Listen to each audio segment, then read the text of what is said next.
बिस्मिल्लाहिर्रहमानिर्रहीम अस्सलामु अलैकुम वरहमतुल्लाहि वबरकातुहू। ग्रानो कतुन को तासु गोरे मुंगा प्रोग्राम मुहिमा खपरवना यो नवे एपिसोड सरा जयम हाफिज मुजम्मिल रहमान। ग्रानो कतुन को नन प्रोग्राम को बो मुंगा खबर कहू चे गुरबत सब वजूहात ती मुआशरे के वसाइल तकसीम संगे पुकार दे और चुकुम मुंगा गरीबान दी दगु मुंगा मदद संगे कवाशू और मुआशरे के द इंसाफ फ़ज़ा बुमुंगा संगे कायमाऊ। दुआ किस्म खलक मुआशरे के दे यौदा से खलक दे चे अगो सरा वसाइल डेर ज़्याद ती और यौदा से हम खलक दे चे अगो सरा वसाइल डेर कमी दे। कुम खलक चे वसाइल डेर ज़्याद इस्तेमाल आई या अगो सरा वसाइल डेर ज़्याद ती अगा अमीरान शुमार केगी और दा से खलक चे अगो ज़िंदगी डेरा मुश्किल दे अगो सरा वसाइल डेर कमी दे अगा गरीबान शुमार केगी। नाजरीन, अल्लाह ताला प वसाइल प तकसीम के मुसलमान और काफिर के इस फ़र्क न दे सातले। अल्लाह ताला रब्बुल आलमीन दे, रब्बुल मुस्लिमीन न दे। अल्लाह ताला दुनिया के वसाइल पैदा करी दी दा इंसान ज़िम्मेदारी दे चे इंसान आगा वसाइल तलाश की और आगो वसाइल मुनसिफाना तकसीम और आगो वसाइल आर कस्ता वरसई दा हुकूमत वक्त और इंसान पला ज़िम्मेदारी दी।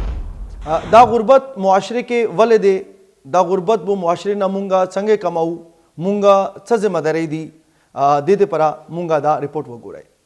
दा ژوندون ډک دے لغما لپے غور سوزیدل دی بل دے ہر طرف تو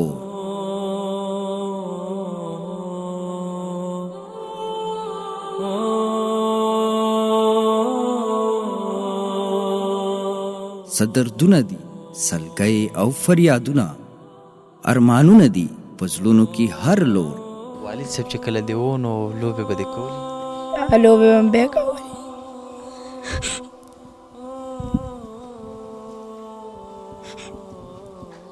خپل هم دوه ارمان لري یو دا چې موږ کاش کړي څه په خپل لیکلي دلی وې کړه چې دا زموږ حالات تاسو وګورئ کنه چې وړ دغه لغړونه ورشي دغه تنور ته وګورئ چې ربا تا تمی فریاد مدد می وکړه رڼایي او خوشحالي می کړه پکو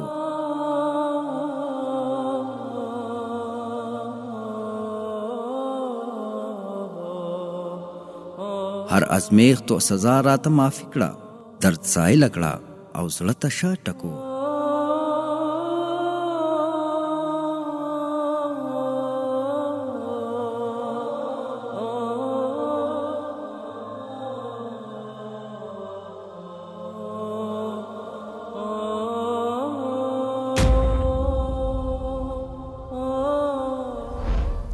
ग्रान कतुन को तासो मुंगा रिपोर्ट वकतो रिपोर्ट के मुंगा दा कोशिश वको चे मुंगा तासोला दा खबरा वखयू चे गुरबत असल वजूहात सदी। ग्रान कतुन को इस्लाम मुंगा यो मुकम्मल ज़ाब्ता हयात थे। इस्लाम मुंगा ज़िंदगी के हर मसाइल के मुंगा ता आगे आगाहीरा करे दे और इस्लाम मुंगा आर पो फील्ड के गाइड कई चे मुंगा वो आर किस्म मसाइल सामना संगे कहू। इस्लाम के द टोलो मसाइल हल दे खो खबरा मुहिमा दागा दे चे मुंगा इस्लाम दगा तालीमात मने समरा अमल कहू और इस्लाम चुकुमा मुंगता लार ख्याल दे अगोलार मने मुंगा संगा जू। कुरान और हदीस के फ़िक्र फ़ाका और गुरबत मुबारे के तालीमात मौजूद दी। मुंगता इस्लाम दा तालीमात राकड़ी दी चे मुंगा पो गुरबत और फ़िक्र फ़ाका मने संगे काबू कहू और दा से मसाइल के मुंगा ज़िम्मेदारी दी मुंगा बुस्सा वकू और मुंगा संगे कोशिश वकू चे मुंगा दा गुरबत मने काबू वाचाऊ।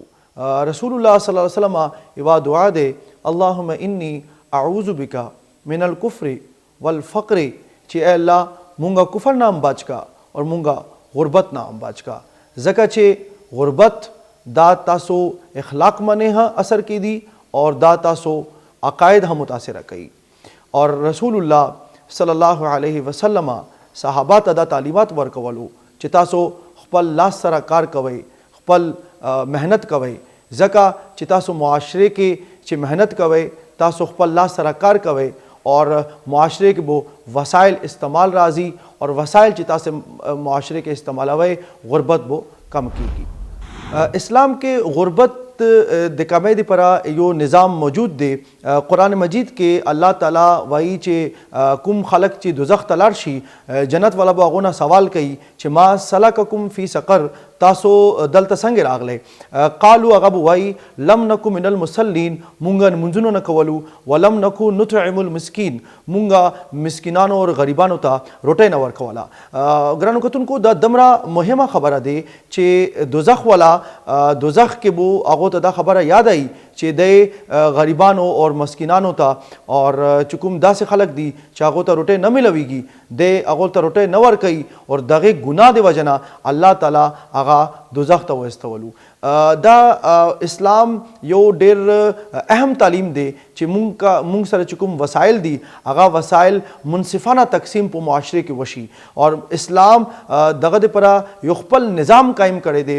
اسلام کې یو ډېر ښکلی او ډېر ششته زکات نظام دی چې مونږ سره چې کا وسایل زیات دي او مونږ هغه وسایل خپله هم استعمالو اور هغو وسایل کې مونږ غریبان اور مسکینان هم شاملو. هر کال نه بعد دا مونږ باندې ضروری دی چې مونږ خپل مال نه خپل وسایل نه الله په نام باندې الله په نومې باندې مونږ زکات ورکو اور زکات نه علاوه هم مونږ صدقات اور خیرات الله په نومې باندې ورکو چې مونږ معاشره کې وسایل چې کوم غیر منصفانه تقسیم دی هغه ختم شي چې داسې مونږ وکو مونږ به انشاءالله دا قابل شو چې مونږ غربت کې کمی راوړو. ګرانو کتونکو مونږه پروګرام جاری دی. دا وخت دی یو بریک دا، بریک نه پاس واپس راځو.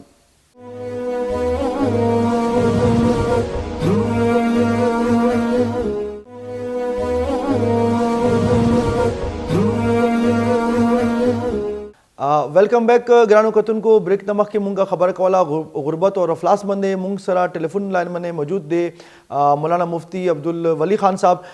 مفتی عبدالولی خان صاحب السلام علیکم ورحمۃ اللہ وبرکاتہ. مفتی صاحب دا وایي چې غربت اصل وجوهات څه دي؟ السلام علیکم ورحمۃ الله وبرکاتہ. ډیره زیاته مننه. خبره خو داسې ده چې دا غربت، مسکنت، فقر د دې مختلف اسباب دي. ځینې فقر یا غربت داسې وي چې هغه اجتماعي وي او ځینې غربتونه داسې وي چې هغه انفرادي وي. یعنی یوه معاشره ده او مالداره معاشره ده، خو په دغه معاشره کې ځینې افراد داسې دي چې هغه پکې غریب وي او ځینې نور پکې ډیر مالداره وي. نو دا اوس انفرادي غربت دی، انفرادي فقر دی. او ځینې معاشرې داسې وي چې هغه اجتماعي طور باندې په هغې کې غربت زیات وي. نو د دې بیا دواړو مختلف اسباب کیدی شي. دا اسباب لکه جنګونه شول، مخالفتونه، خپل منځي جنګونه او دارنګې نور ملکونه چې په بل ملک باندې حملې وکړي، دا هم د غربت یو بنیادی سبب دی. ځکه چې په دې سره دغه ملک ټول معیشت، اقتصاد هغه تباه کیږي. وسایل، زراعي، کارخانې او همدارنګې د کار ځایونه دا تینا هغه ختمیږي. نو فقر او غربت په هغه ملک کې په هغه علاقه کې زیات شي. نو دا خو هغه اجتماعي دغه وي. همدارنګې ځینې ملکونه داسې وي چې دا د زراعت او د صنعت هغه کومې چې د اوسنۍ ټکنالوژي د دې نه کار نه اخلي، نو په دې وجه باندې هم هغوی هغه زړه طریقه اختیار کړي وي. نو غربت پکې همدغه شان قایم او دایم وي، نه ختمیږي. او ځینې وخت کې دا طبیعي حوادث وي، سیلابونه، زلزلې دا راشي، بیا مرسته په وخت سره ونه رسیږي، نو هغې سره هم لکه غربت او مسکنت دا زیات شي. ځینې وخت کې داسې وي چې په یو ملک کې فساد وي، بیروکراسي کې فساد وي او په ادارو کې فساد وي، نو هغې وجه نه غرباو ته، مسکینانو ته خپل حق نه رسیږي. نو دا خو هغه اجتماعي اسباب وي. ځینې وخت کې داسې وي چې انفرادي اسباب، نو دا د انسان د خپل هغه مهنت پورې د دې تعلق وي. یو معاشره ده په هغې کې خلک مالدار هم شته، چې څوک چې مهنت کوي، خواري کوي، هغه مخې له ځي، او چې خواري او مهنت نه کوي نو هغه شاته پاتې کیږي. نو ځینې خلک داسې وي او زموږ په دې معاشرو کې داسې خلک شته چې هغوی مهنت نه کوي، خواري نه کوي. الله سبحانه وتعالی خو انسان ته د محنت کولو ویلی دي، وان لیس للانسان الا ما سعى. انسان د پاره هغه څه دي چې دې خواري او محنت او کوشش کړی دی. نو ځینې خلک داسې وي چې په تیاره باندې هغوی غواړي چې هر څه راته په تیاره را ورسیږي. نو دغه شی هم د دې غربت په خورېدو کې او ډېرېدو کې یو بنیادي سبب دی چې خلک وایي بل څوک دې راته راوړي. نو یو دغه شی دی محنت نه کول، یعنی په څلور اندام باندې انسان روغ دی، په سترګو روغ دی، خبرې کوي شي، لاسونه خپې هر څه ټیک دي، خو د دې باوجود هغه محنت نه کوي. نو به دې سره بیا غربت زیاتیږي، انفرادي غربت. او ځینې وخت داسې وي چې انسان معذوره دی، هغه کار نشي کولی، خو به هر صورت دا اسباب دي، انفرادي اسباب هم دي او اجتماعي اسباب هم دي. نو د دواړو اسبابو د ختمولو لپاره حکومت وقت، افراد، خلک، د معاشرې افراد دوی ته په ګډه او په محنت سره کار کول لازم دي. جی مفتی صاحب دا وایي چې اسلام کې غریبانو امداد څومره اهمیت دی او مونږه څه ذمہ داری دي؟ زموږ په دین کې خو د فقراو، غریبانانو او مسکینانو خلکو سره مرسته، تعاون د دې ډېر زیات حکم دی. که واجب او فرض صدقات او خیراتونه دي، د هغو چې یو مصرف دی، یعنی چې هغه څوک چې په چا باندې به دغه واجب صدقات خرج کولی شي او هغوی ته به ورکولی شي، په هغو کې دغه فقرا، مساکین، غریبانان، دغه خلک په ټولو کې اول راځي. انما الصدقات للفقراء والمساکین. الله سبحانه وتعالی دغه غریبانان او مسکینان تر ټولو اول یاد کړي دي چې دغه خلک د زکات مستحقین دي. نور چې څومره کفارې دي، نو هغه کفارات چې دي په هغو کې هم الله سبحانه وتعالی د مساکینو حق پکې مقدم کړی دی، یعنې اول یې دا مساکین یاد کړي دي. یعنې په چا باندې چې د قسم کفاره واوړي، نو د هغې باره کې دغه حکم دی چې لسو مسکینانو ته تاسو جامې وکئ، لسو مسکینانو ته تاسو خوراک ورکئ. نو دغه شان کفاره د زهار چې د په هغې کې هم دغه حکم دی. نو د واجب صدقات چې دي، په واجبو صدقاتو کې هم حکم دا دی چې دا به مساکینو ته ورکولی کېږي، او نور نفلي صدقات چې کومې دي د دې باره کې هم دغه حکم دی، او چې دوی سره مرسته کولی شي. بلکې حدیثونو کې خو دا راغلی دي چې هغه څوک چې د مساکینو، غرباو، فقراو د دې خلکو خیال ساتي، او دارنګې د کونډو، یتیمانو خیال ساتي، نو او د هغې خیرخواهي کوي، د درجه د مجاهد فی سبیل الله په شان ده، او همدارنګې د هغه کس په شان ده چې ټوله شپه الله سبحانه وتعالی ته ولاړ وي او لمونځونه کوي او عبادت کوي او دعاګانې غواړي. یعنې د همیشه تهجد کوونکي یا همیشه جهاد فی سبیل الله کوونکی کس، او دغه کس چې د مساکینو خیرخواهي کوي او مساکینو سره مرستې او تعاون کوي یا د کونډو سره تعاون کوي، د هغې درجه دغه یو شان ده. نو دا ډېر لوی اعزاز دی چې د مساکینو متعلق دا راغلی دی. او نبی صلی الله علیه وسلم د مساکینو سره د مرستې کولو حکم کړی دی چې تاسو به دوی سره مرسته کوئ، تعاون به ورسره کوئ. نبی صلی الله علیه وسلم د مساکینو سره د مینه دا د الله نه غوښتې ده.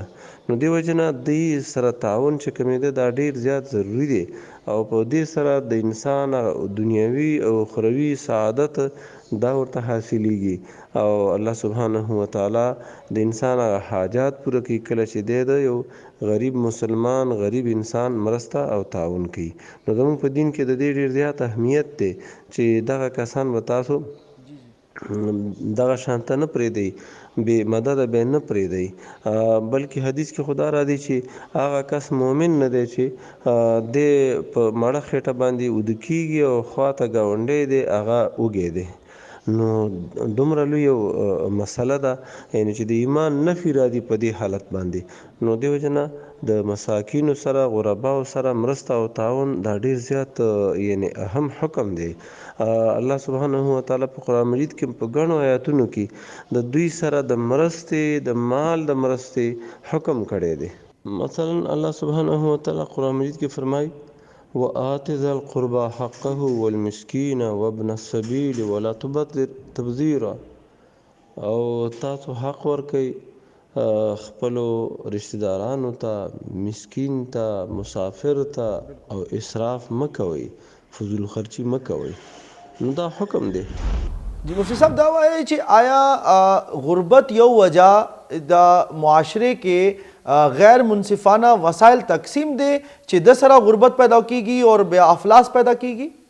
او جی بالکل، د غربت او د افلاس په اسبابو کې یو سبب دا هم دی چې دا دولت پیسہ مال د دې تقسیم کیږي غیر منصفانه، او لکه کوم چې د مالدار خلک دی هغه زکات هم په مناسبې طریقې سره د شریعت مطابق نه ورکوي، نور حقوق هم دوی نه ادا کوي، او دارنګه حکومتونه چې وي هغوی هم په دې د بیت المال د مال په تقسیم کې بې انصافي کوي، ځینې خلکو ته ورکوي ځینو ته نه ورکوي. د چا چې سفارش وغیره وي هغوی ته یو څه میلاو شي، او د چا چې سفارش نه وي بې وسیلې وي نو هغې ته به اسم نه میلاویږي. نو په دې وجه باندې هم په ځینو علاقو کې غربت زیات وي، په ځینو افرادو کې دغه غربت او مسکنت زیات وي، په ځینو کې کم وي.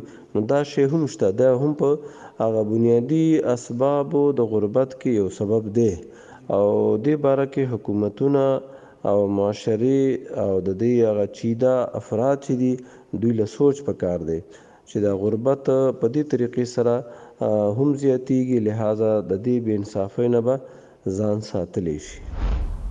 مفتی صاحب رسول الله صلی الله علیه وسلم په حدیث کې دوا موجود دی اللهم انی اعوذ بک من الکفر والفقر.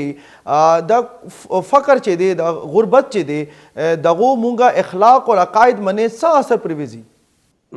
بالکل دا خو حدیث دی او بالکل ثابت حدیث دی. نبی اکرم صلی الله علیه وسلم هر سحر او هر ماښام دا دعا غوښتې ده اللهم انی اعوذ بک من الکفر والفقر. نو د کفر او فقر نه غربت نه د الله پناه غوښتې ده چې الله ما ته وساتې د کفر نه، او ای الله ته ما وساتې د دې غریبۍ او مسکنت نه. په یو روایت کې داسې هم راځي، هغه روایت په سند کې کلام دی چې ویل کېږي کاد الفقر ان یکون کفرا، ډیره قریبه ده چې دا غربت دا کفر وګرځي، یعنی دا د کفر د پاره یو لار او ذریعه وګرځي. او په ډیرو علاقو کې دغه شان شوي دي د غربت د وجې نه، د پیسو د نه موجود کېدو د وجې نه خلکو خپل دین پریښی دی، او لکه دین نه اوښتي دي صرف د دغې وجې نه چې خېټه مړه شي، پیسې ورته میلاو شي. نو دا ډیر یو لوی یعنی داسې یو کمی دی، او د دې وجې نه نبی صلی الله علیه وسلم د دې نه پناه غوښتې ده د الله سبحانه وتعالی. او نبی صلی الله علیه وسلم نه تپوس وشو چې تاسو د قرض نه زیاته پناه غواړئ، د الله پناه غواړئ د قرض نه چې الله ته مې مه مقروض کې، او د خلکو د غلبې نه مې ته وساتې. نو نبی صلی الله علیه وسلم وفرمایل چې کله سړی مقروض شي، دا مقروض کېدل هم د دې غربت یو شکل دی. نو کله چې سړی مقروض شي دا به بیا چې واده کوي د وعدې به خلاف کوي، او کله چې دی خبره کوي نو دروغ به وایي. نو دې وجه نه د قرض نه مقروض کېدو نه د دې نه نبی صلی الله علیه وسلم پناه غوښتې ده. نو دا فقر او غربت چې کوم یو دی په دې سره خو تباهي راغلی دي، قومونه په دې سره تباه شوي دي، او خلکو چې لکه د غلامۍ له تیار شوي دي هم دقه د غربت د وجې نه تیار شوي دي. نو دې وجې نه دا په دین کې یو محمود او قابل ستایش صورت نه دی، بلکې دا صورت دی چې دې به مخنیوی کولی شي، او د دې به سد باب کولی شي، او د دې نه خپله معاشره دا بچ کولی شي. جی موږ ته دا وایي چې ریاست کې چې څومره وسایل دي هر کس هغه باندې برابر حق موجود دی. بیا داسې ولې دي چې مړه خلک چې دی هغو سره دا حقوق ډیر دي او زیات دي او چې کوم غریبان دي هغو سره دا حقوق کم دي؟ مونږ ته الله سبحانه وتعالی طریقه راښودلې ده او هغه دا ده چې وتعاونوا علی البر والتقوى ولا تعاونوا علی الاثم والعدوان. تاسو د یو بل سره تعاون کوئ، مرسته کوئ د نیکۍ په کارونو کې، د تقوا او پرهیزګارۍ په کارونو کې، او د ګناه په کارونو کې او ظلم کې د یو بل سره مرسته او تعاون به نه کوئ. نو دا تعاون چې دی د نیکۍ او د تقوا په کارونو کې دا هغه لاره ده چې په دې طریقې سره د غریبو خلکو او دارنګې د فقیرو خلکو مرسته کیدلی شي او موږ به په دې طریقې سره مخې ته ځو او د دې به یو خو به تعلیم ورکوو، دعوت به چلوو، خلکو ته به وینا کوو، حکومتي ذمه دارانو ته به دا وایو چې تاسو د الله په دې دین باندې د الله د دین مطابق معاشي کوم نظام چې دی دا وچلوئ، سودي نظامونه ختم کړئ او د دولت او پیسو منصفانه تقسیم شروع کړئ. نو موږ به یعنې هغه زباني دې باره کې محنت هم کوو، عملی محنت به هم کوو او دارنګې څه چې د چا وسه کېږي هغه به انفرادي طور او اجتماعي طور د دې غربت د دې یو لوی هغه مصیبت د لرې کولو او ختمولو لپاره به کار کولی شي او په دې سره انسان ته دنیوي سعادت هم نصیب کیږي او اخروي سعادت هم. څوک چې د هغه خلکو چې غریب خلک دی او محتاج خلک دی د هغوی مرسته کوي نو الله سبحانه وتعالی هغوی سره مرسته کوي په دنیا کې هم په آخرت کې هم. په دنیا کې هم هغوی ته بدلی دي او عزت دی، ښه نوم ورته الله پاک ورکوي، عزت ورته ورکوي او آخرت کې چې کوم درجات دي نو د هغه خو حساب نشته دی. نو دغه یوه ذریعه ده چې په دې سره به دا لاره جوړېدلی شي او د غربت او د مسکنت دا یو لهر چې شروع شوی دی بالخصوص په اسلامي ملکونو کې نو د هغې دغه لهر مخه نیول کېدلی شي. بارک الله فیکم. السلام علیکم ورحمت الله. جی اخر کې موږ ته دا وایي چې اسلام خو یو خپل نظام دی خو مونږه معاشره اسلامي معاشره نه دی، اسلامي حکومت نه دی. مونږه داسې څه وکړو او اسلام داسې کوم تعلیمات دي چې مونږه هغو باندې اساني سره عمل وکړو او مونږه دا غربت کم کړو یا ختم کړو؟ نو دا خو همدغه بنیادي وجه ده چې غربت ورځ تر ورځ زیاتیږي. حکومتونه د شریعت مطابق د بیت المال تقسیم نه کوي او په خپلو هغه خلکو باندې مال په هغه طریقې سره نه تقسیموي چې هغه د انصاف لاره ده، د اعتدال لاره ده، د عدل لاره ده. نو دوی ته نه اوړي په غلطو طریقو سره. نو د دې په نتیجه کې څوک چې مالدار دي هغه نور هم مالداره کیږي او څوک چې غریبانان دي هغه نور هم غریبانه کیږي. نو دا یو سرمایداري نظام دی چې په سرمایداري نظام کې چې څوک مالدار دی هغه خو مخکې روان وي، نور هم مالداره کیږي، نور هم پړسیږي او کوم چې غریب دی هغه د وسایلو نه محرومیږي او بلکې د هغې هغه لږ وسایل چې کومې وي په هغو باندې هم دا سرمایهداره طبقه هغه قبضه کوي، ځمکې ترې نه اخلي او په ډېر لږ قیمت باندې بیا دوی سره سبا ته ځمکه هم نه وي، د غنمو او د وړو او د جوارو او دغه وریجو دا ذریعه چې کومې وي چې دا د دوی د کور شی هغه هم ترې نه واخلي.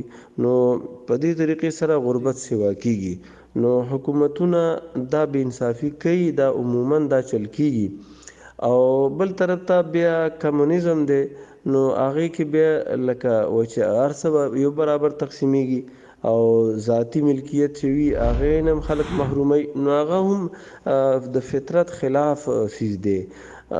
نو اسلام چې کوم یو دی هغه هم دا دی چې کوم چې د بیت المال حساب دی نو بیت المال کې د ټولو خلکو برابر حق دی او یو د مهنت حساب دی.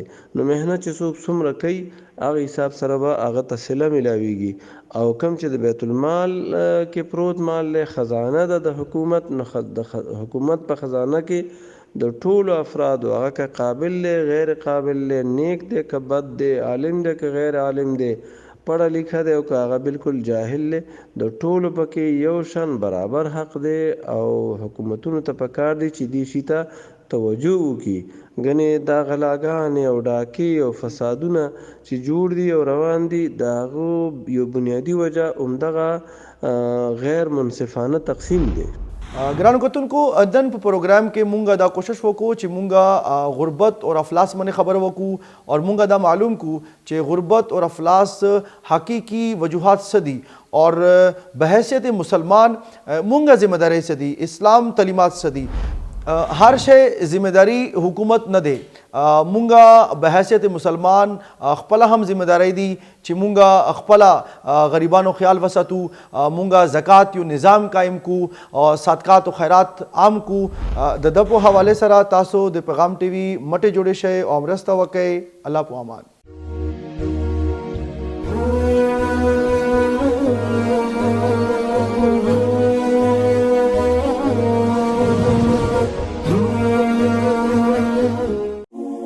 د پیغام پښتو ټي وي ځانګړي او مستند معلوماتو باندې مبني بشمیره تعلیمي او دینی ویډیوز لپاره زموږ پاڼه سبسکرایب کړئ او زموږ د نوي ویډیوز نه د اپډیټ لپاره په بیل آیکن کلیک کړئ.